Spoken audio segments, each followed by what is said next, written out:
भले ही मद में रहते हैं मगर हम हद में रहते हैं। बहुत बढ़िया। भले ही मद में रहते हैं मगर हम हद में रहते हैं। परिंदे आसमां पर भी जमी की जद में रहते हैं। हमारी उनसे बनती है जो अपने कद में रहते हैं। उन्हें जनता से क्या मतलब, वो जो संसद में। बहुत बढ़िया, बहुत बढ़िया। क्योंकि कैसी आजादी है यहाँ, सवेरों से डर लगता है। कैसी आजादी है यहाँ, सवेरों से डर लगता है। जब से लुटे उजालों में अंधेरों से डर लगता है। पाखंडी बाबाओं की करतूतों का ये आलम है। अब तो कोठों से भी ज्यादा डेरों से डर लगता है। अब तो कोठों से भी। जब भी सोने जाओ तो माँ के पैर छूकर जाओ, मोक्ष मिलेगा।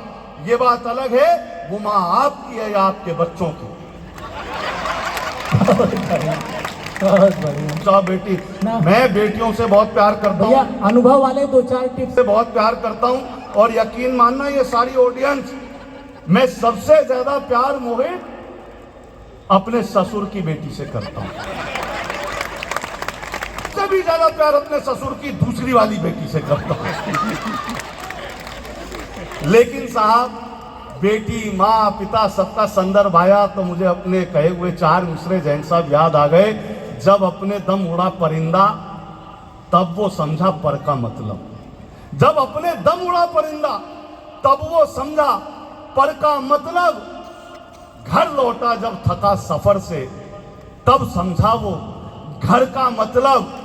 और सर से साया उठा पिता का, मुझ पे खुला शजर, कहते हैं पेड़ को, कि सर से साया उठा पिता का, मुझ पे खुला शजर का मतलब। और बिटिया बड़ी हुई तो जाना मैं अनजाने डर का मतलब। मैं अनजाने डर का मतलब। सम्मेलन में जाने को हो रहा था तैयार। मेरी पत्नी को जाना था बाजार। सकुचाती शर्माती मुझसे बोली, मुझे छोड़ दोगे क्या? सकुचाती शर्माती मुझसे बोली, मुझे छोड़ दोगे क्या? मैंने कहा मैं तो कब से तैयार बैठा हूं। मैंने कहा मैं तो कब से तैयार बैठा हूं, पर 7 फेरे लेने के बाद लाचार बैठा हूं। अब इसमें ना तेरी कोई खता ना मेरी कोई खता।